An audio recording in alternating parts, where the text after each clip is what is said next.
dan pemasaran. Komunikasi adalah tadi, seperti yang saya jelaskan tadi, komunikasi merupakan proses di mana pemikiran dan pemahaman disampaikan antara individu atau antar organisasi dengan individu. Nah, baik itu penjualnya langsung dengan pembeli atau organisasinya dengan pembeli. Gimana caranya kalau organisasi menyampaikan maksud kepada pembeli? Sudah dikatakan tadi apa ya? Ingat? Iklan. Iklan siapa yang buat? Bukan individu kan? Tapi organisasinya yang buat iklan. Itulah cara organisasi menyampaikan atau mengkomunikasikan maksudnya kepada pembeli. Nah, di sini kemudian pemasarannya. Pemasaran seperti tadi sekumpulan kegiatan, aktivitas, fungsi atau yang lain di mana perusahaan dan organisasi lainnya mentransfer nilai-nilai antara mereka dengan pelanggannya. Jadi nggak hanya mentransfer barang aja, juga mentransfer nilai-nilai yang akan menciptakan hubungan baik. Itu adalah pemasaran. Tidak hanya barang aja. Paham ya di sini? Jadi ini adalah unsur-unsur dari komunikasi pemasaran. Bisa dibedakan menjadi dua ini, komunikasi dan pemasaran menurut SIM. Yang selanjutnya, komunikasi pemasaran itu merupakan informasi tentang produk ini, ketika kita menyampaikan kepada pelanggan itu nggak langsung produknya yang kita berikan, tapi apa? Informasi dulu lah.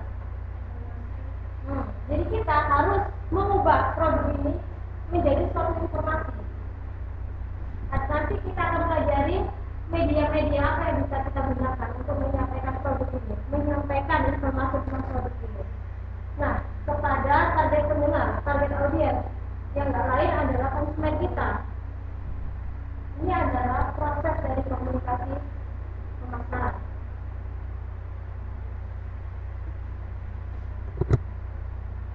Nanti kita juga akan mempelajari tentang bauran pemasaran.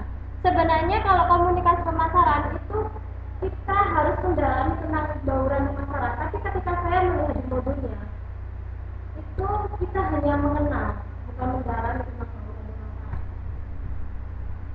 Bauran pemasaran itu nanti ada 7. Biasanya dikenal sebagai 7P. Tapi di modul nanti kita hanya akan mempelajari 4.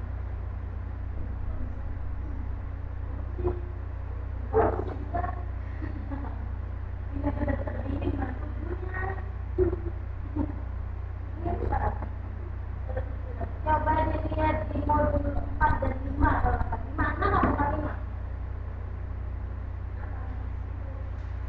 Tentang produk, tentang tempat, harga, dan promosi. Karena saya belum baca bukunya, belum dapat.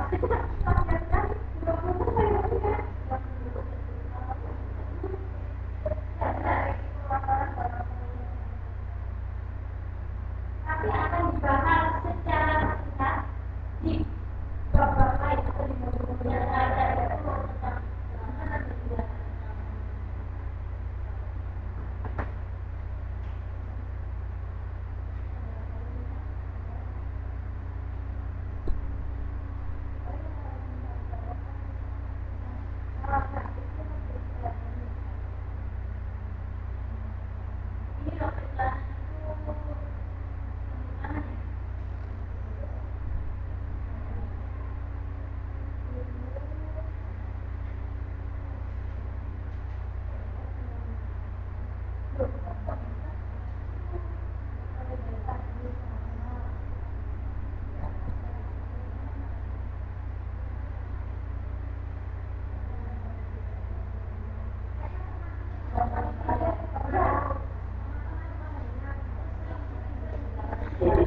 Nah, kalau di jurusan pasaran, mereka mereka akan mengupas tuntas tentang bauran pemasaran.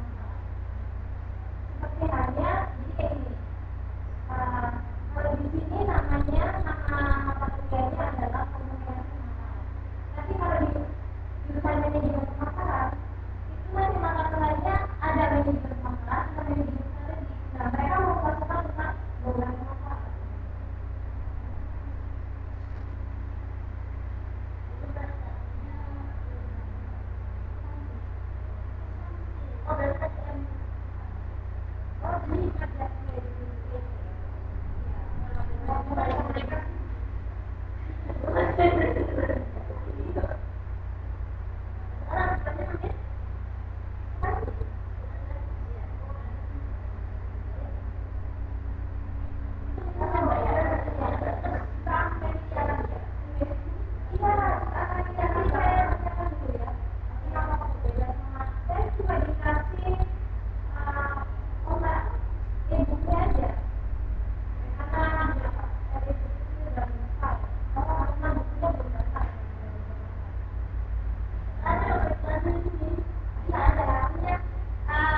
Untuk bauran pemasaran 4 hal ini ada di bab sendiri. Nah, di bab 4, 5 itu tadi. Kalau dulu beda, nanti akan mengumpulkan. Jadi di sini untuk bauran pemasaran atau bahasa Inggrisnya adalah marketing mix. Mix itu baurannya campur. Nah, benar, campuran, mixer, nyampur kan itu. Jadi sebenarnya ada 7P. Produknya, place tempat, price harganya, dan promotion. Pengiklanannya, promosinya. Dan ada 3 lagi tipe orangnya, prosesnya itu, dan bukti fisik. Bukti fisik ini contohnya apa? Asus ya, misalnya Asus. Ini lagi Asus. Kira-kira dia punya gedung nggak? Punya pabrik nggak? Punya.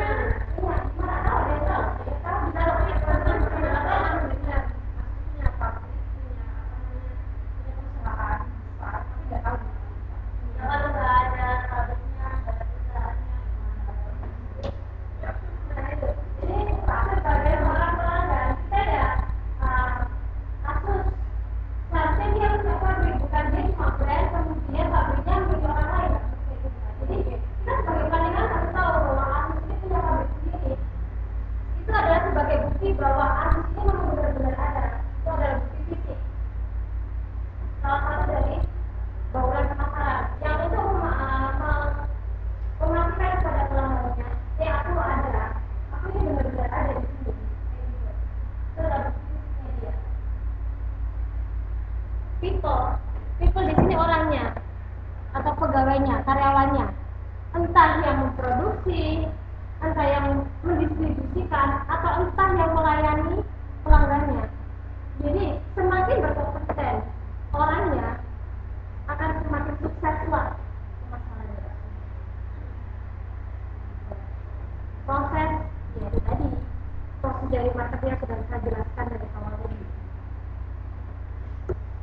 Nah, produk itu sendiri, tentang produk, bagaimana produk yang akan kita jual, yang akan kita kenalkan. Kemudian ada pilihannya nggak sih produk itu? Gitu. Apa kita hanya membuat satu?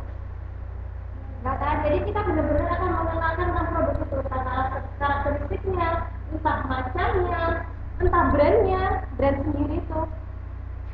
Acer. Nah itu loh, ini loh Acer, ini loh produknya. Produk ini bagus. Produk ini kayak gini. Apa sih namanya? Nah, itu mengenalkan nama dari produk itu sendiri. Kemudian packagingnya. Jangan salah, kalau ada istilah don't judge the book from the cover, tapi kebanyakan dari kita pasti akan ngejudge dulu dari covernya. Kalau nggak cantik, lewat. Jadi tanya juga karena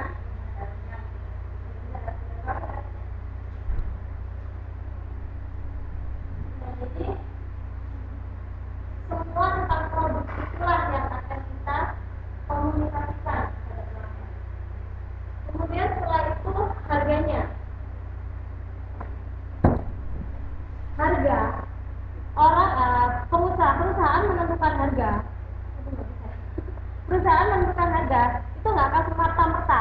Oh ini harganya 5.000, oh harganya 6.000. Jadi harus memperhatikan atau harus mempertimbangkan kondisi pasar, kondisi pertukaran uang, exchange rate-nya, dan lain-lain.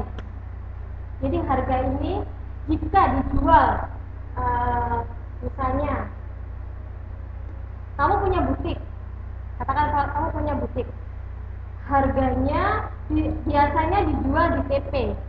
Tapi ketika kamu menjualnya di pasar Atom, pasar Atom Surabaya, aduh, pasar tradisional. Kira-kira butik kita atau barang dari butik kita itu selevel dengan mall, TP itu dengan plaza, mall dan segala macam tempat yang hidup. Nah, tapi kita ingin menjual atau ingin mendistribusikan juga barang kita, produk kita ke pasar tradisional. Apakah harganya akan tetap sama? Kualitasnya tetap sama? Nah, kan kita akan menyesuaikan dengan kondisi pasar harganya itu. Oleh karena itu, harga ini juga akan mempengaruhi proses marketing itu sendiri. Kemudian kondisi